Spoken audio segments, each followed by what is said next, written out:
Offrir une valeur marchande à la taille du marché international, ce sera désormais possible, comme va l'attester dans quelques instants seulement l'arrivée du ministre des Forêts, Lee White, ici à l'usine Gabon Orignal Furniture. Je suis à G16 Nkok.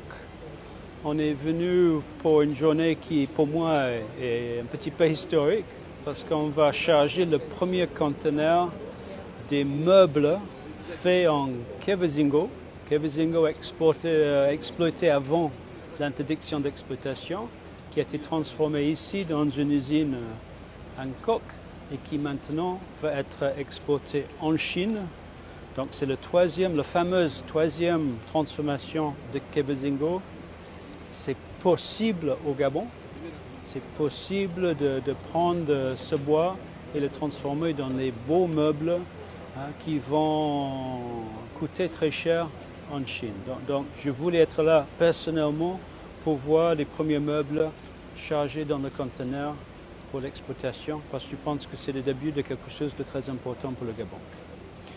C'est difficile de donner un chiffre exact, mais on transforme entre 3 et 4 mètres cubes de Kevezingo en $100 000 de meubles. Je travaille actuellement avec le ministre de l'économie parce que comme le G16 c'est une zone haute taxe, haute douane, il y a un taxe assez important, 57% sur les meubles fabriqués ici qui sont vendus au Gabon. Donc j'essaie de négocier une réduction de ce taxe parce que je trouve vraiment dommage que les Gabonais n'ont pas un accès abordable aux meubles, aux portes, aux lits qui sont faits ici à G16. Donc c'est dans nos projets de rendre ça accessible à tout le monde.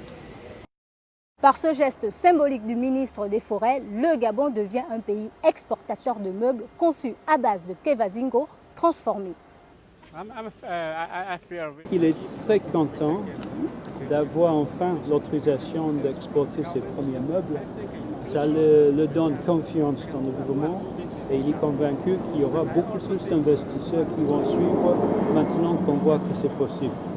Le patron des Forêts l'a évoqué, sur le terrain, l'on estime à 20 000 mètres cubes le stock de Kevezingo légal contre 50 000 mètres cubes de Kevezingo coupés illégalement. Si on peut transformer ces 70 000 mètres cubes de Kevezingo en meubles, on peut parler de 200 milliards de francs CFA de meubles du Gabon, soit la moitié de la contribution du bois au PIB gabonais.